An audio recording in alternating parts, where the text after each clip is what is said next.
नमस्कार मित्रांनो, लपंडावमध्ये खूपच ट्विस्ट आलेला आहे. मित्रांनो, सखीने डिवोर्स नाही घ्यावा आणि ती परत सरकारकडे यावी. त्यामुळे काना सुद्धा तिच्यासोबत असं का वागत आहे काय माहिती. कानाने घरामध्ये काहीच शिल्लक ठेवलेलं नाही. बिचारा सखीला खूप भूक लागलीये. ती भुकेने तडफडत आहे. सगळे डबे उचकून पाहत आहे, परंतु तिला काहीच भेटत नाही.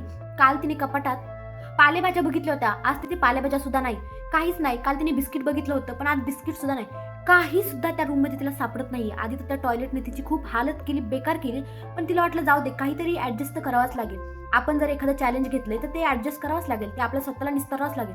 परंतु इथे तशी कंडिशनच नाहीये. बिचारी एवढ्या मोठ्या राज्यात महालात राहणारी मुलगी इथे तिला धड खायला सुद्धा भेटत नाहीये, कारण ती भुकेसाठी तडफडत आहे. सकाळ सकाळ जेवायची सवय आहे तिला आणि तिला काहीच भेटत नाही खायला. परेशान झाली आहे बिचारी. शेवटी तिने चाळ सोडून जायचा निर्णय घेतलेला आहे.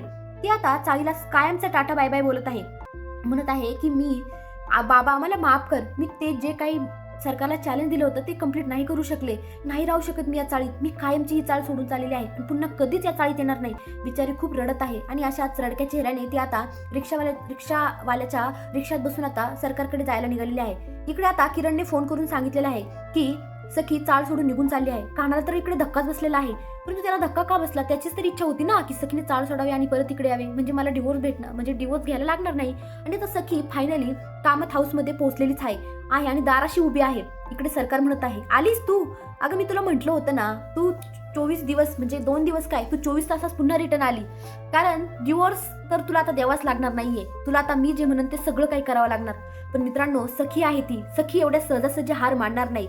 ती शेवटी बोलते की तुम्ही वाट बघा तुमच्या घरात यायची. म्हणजे मित्रांनो, आता सखीचा काय डाव आहे नेमका.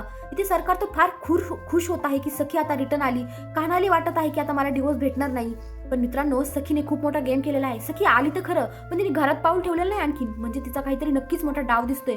सखीला नक्कीच काहीतरी करायचंय. आता सखी काय करणार, कुठे जाणार, काय वाटतं तुम्हाला? कमेंटमध्ये नक्की सांगा. धन्यवाद.